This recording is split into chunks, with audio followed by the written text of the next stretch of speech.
kamusta kayo dyan? Eto nga, bagong ligo nga ako niyan. Pero tignan niyo naman yung nanay ko, pinagbasa na agad ako niyan.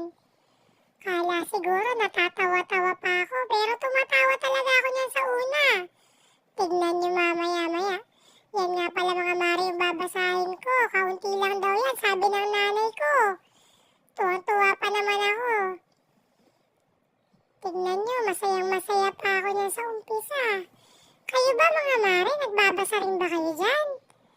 Malapit na raw kasi ang pasukan, sabi ng nanay ko. Kaya tignan niyo naman. Pinagbabasa na naman ako. Sabi ko sa pasukan na ako magbabasa.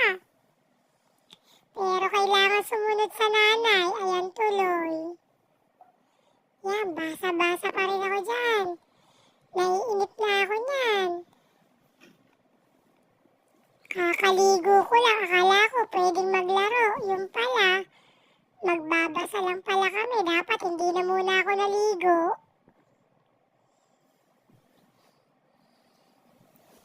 Tuwan-tuwa siguro yung nanay ko niyan habang nagbabasa ako. Hindi niya alam ako inis na dyan.